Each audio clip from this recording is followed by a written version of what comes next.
Assalamualaikum tuan, selamat pagi. Hari Isnin yang berbahagia 5 Disember 2022. Nak tanya tuan, jika dolomite dia berasal daripada perbatuan yang dihancurkan dan diayak menjadi tepung melalui tapisan mesh, 80 ke 100 mesh lagi besar nilai mesh, dia lagi halus partikel. Jadi sumber nutrien yang digunakan adalah daripada batu kapur kebanyakannya dan membekal kalsium dan magnesium. Itu adalah kalsium magnesium karbonat, iaitu dolomite. Jadi bagaimana pula sekiranya kalsium magnesium oxide? Ni apa benda? Saya first time dengar kalsium magnesium oxide.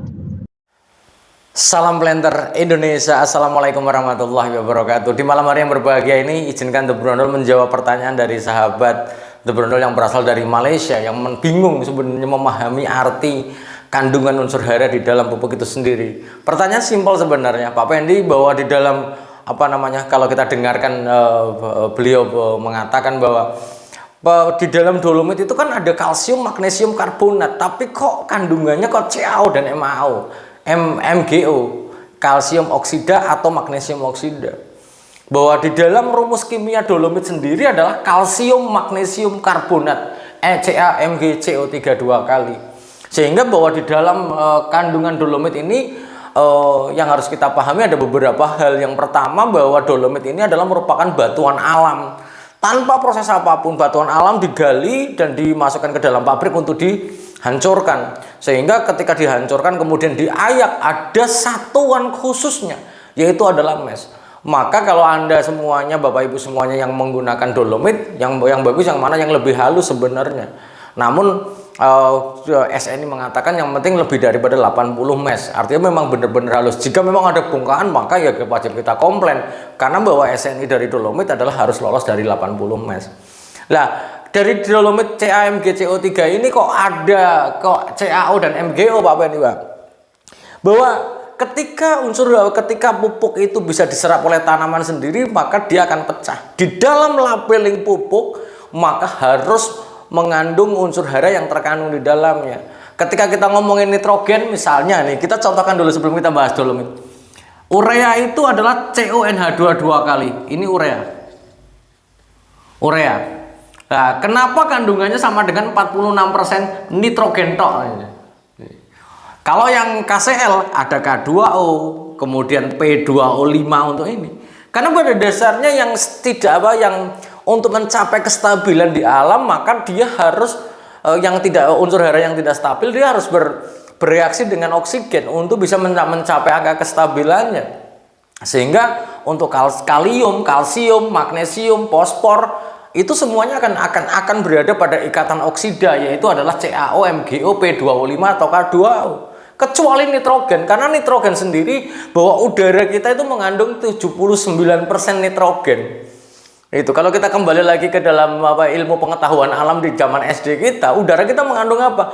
79% nitrogen, 21% hanya oksigennya itu hanya 21% saja. Sehingga untuk mencapai kestabilannya, maka dia harus bereaksi dengan oksigen, kecuali nitrogen sendiri yang sudah mengalami kestabilan di alam itu sendiri. Sehingga ketika CONH2 dua kali ataupun urea ini bisa diserap oleh tanaman, maka diserap tanaman dalam bentuk apa? Nitrat, NO3- atau amonium NH4+. Ini bisa diserap oleh tanaman seperti itu. Maka dia harus larut dulu di dalam ketika dia mau untuk bisa diserap oleh tanaman, maka dia harus larut dulu dalam bentuk nitrat ataupun amonium. Amonium yang biasanya untuk daerah-daerah yang reduksi, misalnya untuk padi, itu harus bisa dinyerap dalam bentuk amonium sendiri. Sehingga kalau misalnya kadarnya ini CaO-nya berapa? Oh, ternyata 28 sampai 30%. MgO-nya 18 sampai 22%. Sehingga kalau nggak usah bingung kalau misalnya beli pupuk kemudian kadar CaO-nya kok ada seperti ini. Ini adalah satuan unsur hara yang stabil, yang melambangkan kandungan di dalam pupuk itu sendiri. Pupuknya itu mengandung apa? Jangan sampai di dalam era pupuk mahal ini kita beli nama, Bapak Ibu semuanya. Banyak kita terjebak oleh nama beken. Nah, nama yang sudah terkenal yang menyebabkan kita itu lupa diri bahwa kandungannya itu apa. Bahwa kita membeli pupuk adalah membeli kandungannya, bukan membeli namanya. Ada SP36 yang isinya CAMG. Kalau sudah namanya CAOMGO, mesti isinya sebenarnya adalah dolomit sebenarnya. Ini harus kita garis bawahi. Ada SP36 isinya CAO dan MGO, berarti isinya dolomit. Ada juga yang misalnya pupuk NPK 16 merek entah berantah itu kandungannya apa? CAO dan MGO, ya isinya dolomit. Sehingga mari saya di malam hari yang berbahagia ini ingin mengajak sahabat The Brondol, Bapak Ibu semuanya, kita membeli pupuk adalah membeli kandungannya. Jangan salah. Ketika kita ngomongin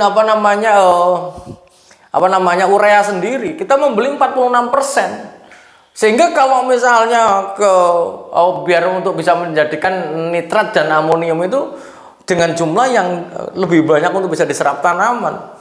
Sehingga pesannya Pendi adalah kalau mau membeli pupuk yang berbahan dasar dari alam, rock fosfat, kemudian dolomit, cari yang halus.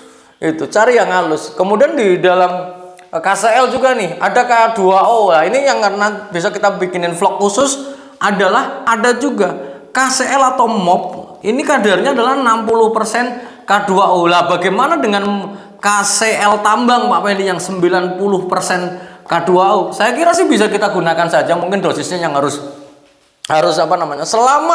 selama isinya K2O, maka dia akan kepotong menjadi kalium, menjadi ion-ion kalium seperti ini yang bisa diserap oleh tanaman. Namun karena ini tambang yang KCL tambang yang banyak kadar kali K2O-nya itu cukup besar, maka ya penggunaannya harus kita arif. Jangan kita gunakan lebih banyak karena kadar K2O-nya adalah 90%. Ini harganya sebenarnya mahal ini kalau untuk tambang.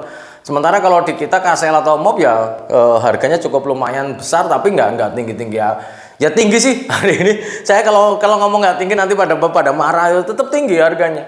Tapi semuanya bisa diserap ketika dalam bentuk bisa diserap dalam bentuk ion oleh tanaman karena nanti akan larut dulu baru bisa diserap oleh tanaman. Sehingga di malam hari yang berbahagia ini, dan satu lagi nih, kemudian kalau nitrogen dengan urea, Pak Pendi dengan ZA, Pak Pendi. Lah kadang-kadang ada beberapa membeli pupuk, selain kita melihat unsur hara utamanya, hara ikutannya apa? Jangan sampai kita membeli pupuk hara ikutannya lebih banyak. Contohnya ZA, Zoavelzeur amoniak. ZA itu kadar nitrogennya hanya 21%, sulfurnya 24%. Wah ini Zoavelzeur amonium ini adalah NH4SO4, MH22SO4 gini. Artinya bahwa dia ada gugus sulfatnya yang nanti akan bereaksi sedikit asam karena ada S-nya segini. Sehingga kalau ZA ini banyak digunakan untuk tebu yang relatif bahwa tebu akan mampu bertahan penyerapan optimum juga di dalam pH yang agak asam.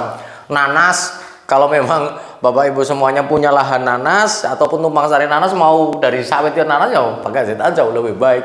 Namun intinya adalah kita harus pahami pupuk yang kita beli, jangan beli namanya. Itu saja sih sebenarnya di konten malam hari ini. Dan terima kasih sahabat The Brondol dari Malaysia yang ikut meramaikan di dalam menghijaukan dunia tanpa syarat The Brondol. Terima kasih, salam hangat buat keluarga dari rumah, dan semoga Allah mendekap kita dengan kesehatan, kebahagiaan, ilmu pengetahuan yang bermanfaat, dan dilancarkan jalan rezeki yang halal dan tidak disangka-sangka. Terima kasih, salam planter Indonesia. Assalamualaikum warahmatullahi wabarakatuh.